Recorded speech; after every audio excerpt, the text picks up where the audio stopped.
We need to agree on some basic things. First, leading edge. This is the part of the airfoil that hits the air, right? And it's usually curved, like you see in this picture. Then we have the trailing edge in the back.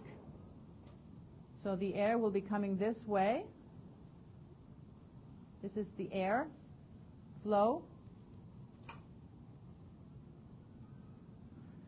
And the trailing edge is at the back. The trailing edge is usually pointed, like that. Then the sort of the vector of the air, we usually call it the relative wind.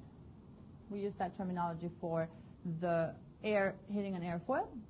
And then the point, say, if you think about the point of maximum, the farthest away point of maximum curvature here on the leading edge to the trailing edge, that maximum distance is called the chord. Here's the chord length, or just chord. Usually we use the letter C for the chord.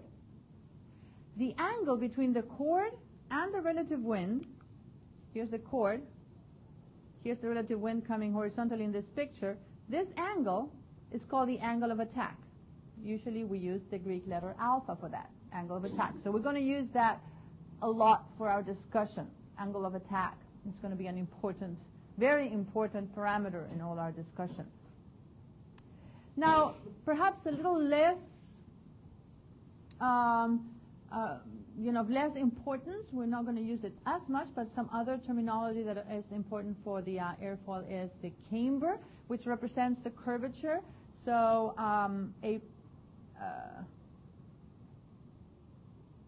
perfectly symmetric, that doesn't look very symmetric. Let me try again. Imagine that's a very symmetric airfoil, okay?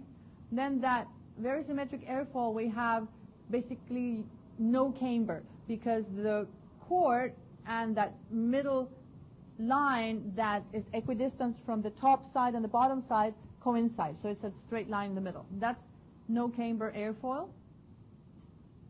But then you have other airfoils that have a lot of camber. For example, the vanes in a turbine, in a jet engine or something, will have a lot of camber. Let me see if I can draw this.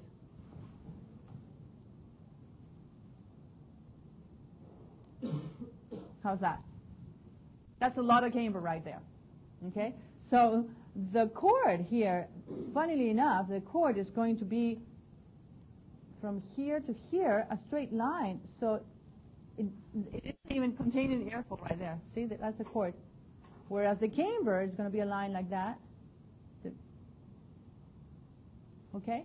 And then you have lower camber for the lower side and upper camber for the upper side. That's the terminology. Okay?